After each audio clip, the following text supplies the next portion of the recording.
Alexander Isak! I really don't want Liverpool to sign Alexander Isak, because if Liverpool gets their hands on Isak, friends, Arsenal is essentially fighting for second place again. Here's Isak, it's into the net! Alexander Isak off the bar and in! I'm not even joking, I'm not exaggerating, I'm not giving you doom and gloom, but the main question is who hurt Liverpool? Yo, what's going on, everyone? Welcome back to No Ball IQ. Your guys back again with another spicy episode. Now let's get going with the video. Hanging in the air, Murphy, Isak! To start off, look at other teams' signings. Arsenal, for example. Norgard is replacing Jorginho, Zubamendi is replacing Partey. You could argue that maybe the only actual level-raising signings are happening at Manchester City. Cherki is replacing KDB, and if you look at Reinders, he's long-term Gundogan's replacement. These are all replacement signings for aging players. But Liverpool? They're the only ones who've gone and signed Florian Wirtz as a level raiser, and he's one of the best young talents in the world.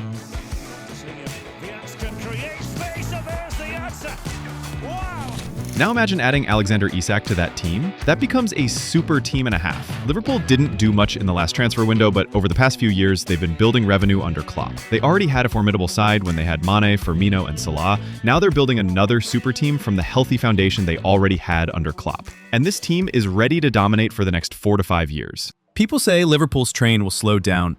What train? There are already rumors about Konate leaving, and still, the Liverpool train isn't stopping. Look at the current situation. Newcastle were expected to go for Hugo Ekitike as a backup striker. I thought they'd bring in a second striker. But today, David Ornstein drops a bomb. Liverpool are looking for a number 9, and Isak and Ekitike are their targets.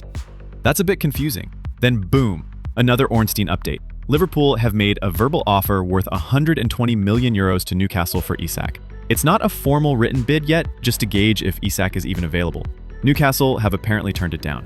Depending on sources, some say the deal starts at 130 million plus, some say 150 million plus. But according to Liverpool sources and ITKs, and some journalists and fan pages, Isak has given the green light to join Liverpool. He's got a strong bond with Newcastle, especially after that Carabao Cup win.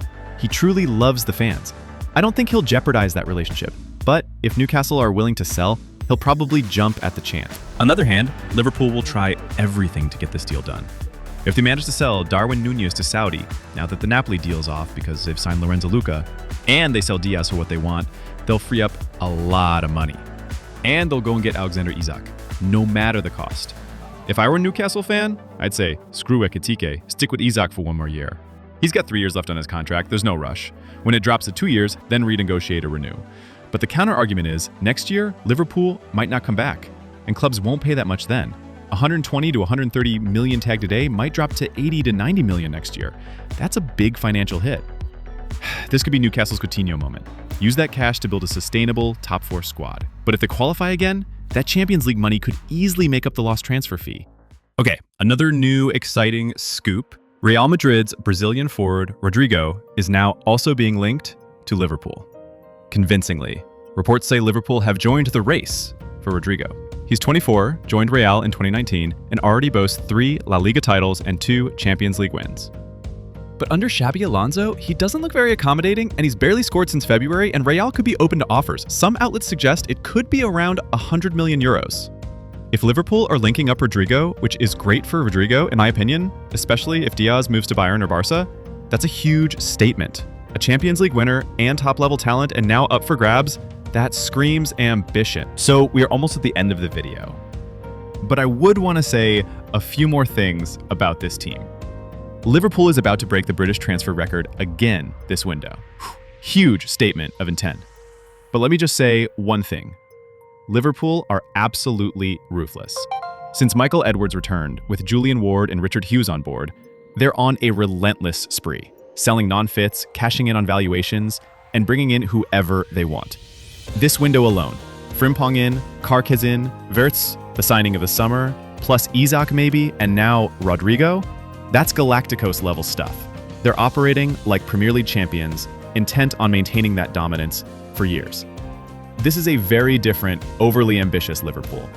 Will both Isak and Rodrygo land at Anfield? I can't say. I hope not, because that puts Liverpool completely out of reach. They'd be overwhelming favorites for the Premier League and Champions League. So yeah, I hope Isak stays at Newcastle. But Liverpool? Exploring multiple options up front. Isak, Rodrygo, all with Díaz's future in flux. Now that brings me to the point where I hope they'd sign Ekitike. Realistically, he's promising. He's more of a project-type player who would definitely need some time. But that's not Isak's level. Not yet. But if Díaz finally want to make that move, I would say Rodrygo is a gem of a signing for Liverpool for that position. This summer window is going to define a lot. We'll know soon enough, so stay tuned. If you watched the episode this far, please drop a like, comment, and most importantly, don't forget to subscribe. Peace!